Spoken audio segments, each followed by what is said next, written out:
La psychanalyse et la société avec Joseph Zudas. Psychanalyste à Périgueux et responsable du centre de consultation Gabriel Laccueil. Il paraît que les nouvelles ne sont pas si bonnes, que le moral descend et que les forces abandonnent. J'entends tous les gens parler de tes histoires, que l'avenir qui t'attend se joue sur le fil du rasoir. Qu'en est-il de l'amour, des larmes et de la peine, de la vie de tous les jours et de la paix sereine? Allô le monde! Bonjour chers auditeurs de Radio Libre en Périgord, la radio qui vous écoute, comme je le rappelle à chaque fois, et puis comme ma fonction d'analyste c'est d'écouter, qui sait si cette radio n'est pas quelque part une analyste, qui permet aux gens de dire, j'espère que leurs termes sont choisis, parce que il s'agit des associations qui tendent la main aux gens en difficulté pour la plupart, ou en panne, voilà. Cet été, comme tous les étés, la deuxième semaine de juillet, le centre de consultation part en séminaire et nous serons dans la Creuse, qui est, paraît-il, la région la plus pauvre de France, mais la plus belle. Voilà, le thème de travail, c'est l'adolescence. Pour ceux qui s'intéressent à cette vaste question, appelée la crise d'adolescence, les sociologues en font une étape. Pour nous, c'est vraiment une crise.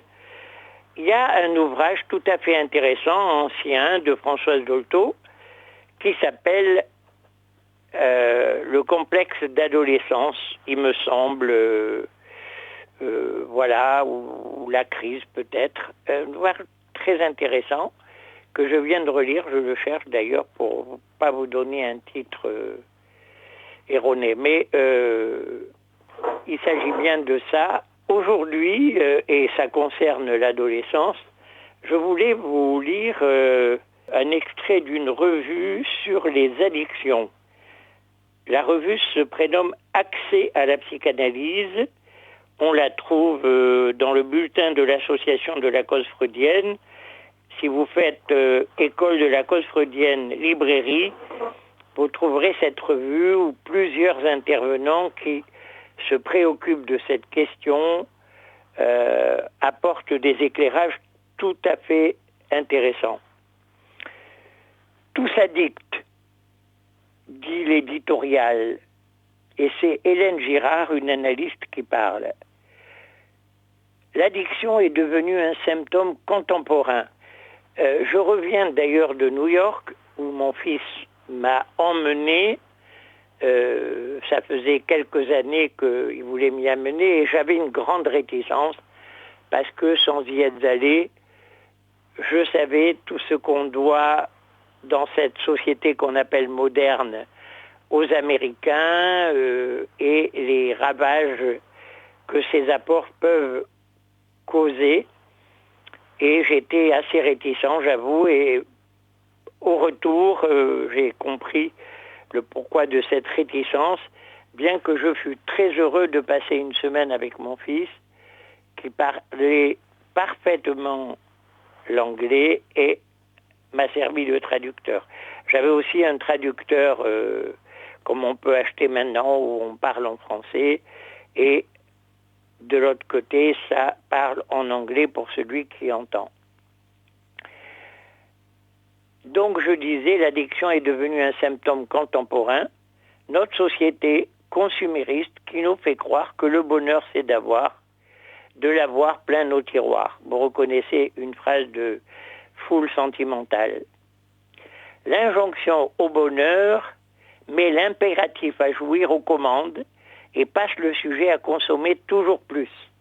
Là où le discours écologique tend à inviter à la décroissance, le discours capitaliste, lui, fait miroiter le droit de chacun à accéder au bonheur via les objets que l'on accumule. L'empire du toujours plus a créé l'addiction généralisée. à chacun sa chacune, pourrions-nous dire, à chacun son addiction, à chacun l'illusion de combler son manque à être par le bouchon du pouce à avoir. Loin de rendre heureux, comme on le constate au centre de consultation, cette jouissance qui ne connaît pas le manque écrase toute possibilité de désir, car, comme l'écrit Clotilde Le Guil, le désir ne se situe pas au lieu du trop, mais au lieu du manque. Nous avons reçu un monsieur qui buvait beaucoup et qu'on a sevré dans un lieu clinique, un hôpital, très rapidement. Et aujourd'hui, il est dans une dépression et a fait des tentatives de suicide. Et effectivement, pour l'avoir reçu, son visage exprimait une profonde tristesse. Il avait perdu tout l'humour qu'il pouvait avoir, me disait-il.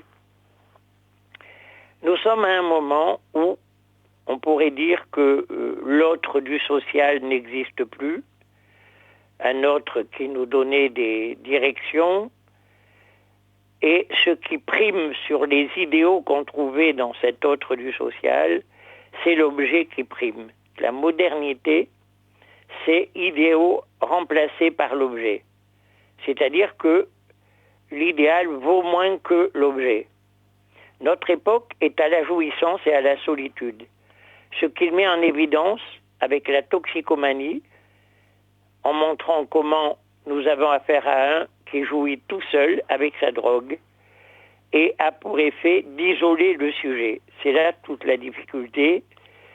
Ce dernier se retrouve seul avec comme partenaire son plus de jouir, coupé du lien à l'autre. La toxicomanie est un anti-amour, avant Jacques-Alain Miller.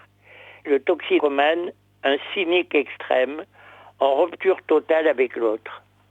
Deux façons de dire que le sujet toxicomane trouve une jouissance sans en passer par l'autre.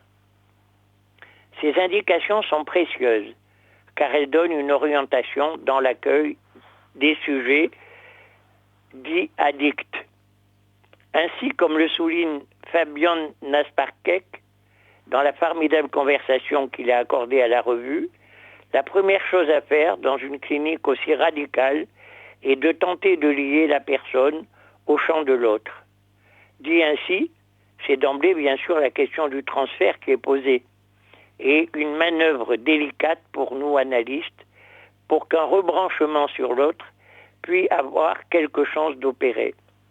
Rien d'évident parce qu'il y a une difficulté à ce nouage dans le transfert, car, comme le rappelle encore Jacques-Alain Miller, si dans l'analyse le sujet attend l'objet du supposé savoir, c'est ce qui établit le transfert, c'est-à-dire que l'objet en question, le plus de jouir, tient uniquement, foncièrement à la parole, alors que dans la toxicomanie, ce plus de jouir est accroché à un produit de l'industrie. Il conclut avec une proposition percutante, Jacques-Alain Miller dans son intervention. Il faudrait que l'analyste soit un dealer de la drogue de la parole. Cette revue est l'occasion pour qui se heurte à cette difficulté de remettre à l'étude un texte déterminant sur la toxicomanie qu'il a intitulé pour le Candré « La drogue de la parole ». Voilà, je conseille vraiment à toute personne cette lecture avec celle de Françoise Dolto sur l'adolescent et pour ceux qui voudraient lire un peu plus, un autre ouvrage peut-être un peu plus difficile et un peu onéreux au niveau du prix dans la collection Ars Dogmatica. Il y a quelque temps, décédé le psychanalyste, juriste, grand juriste, Pierre Legendre.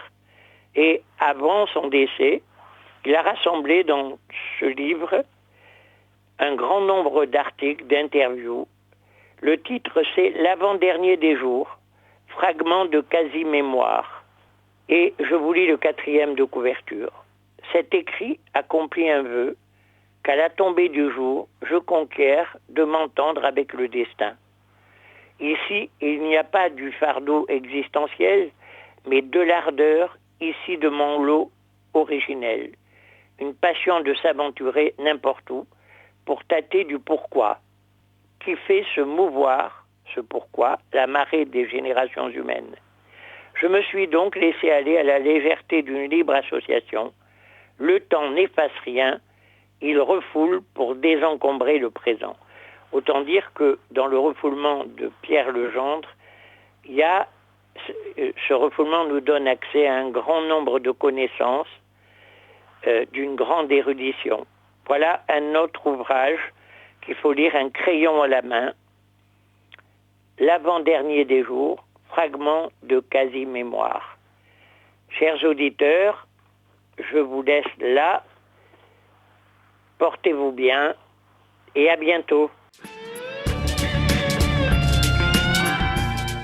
Vous venez d'écouter Psychanalyse et Société sur RLP.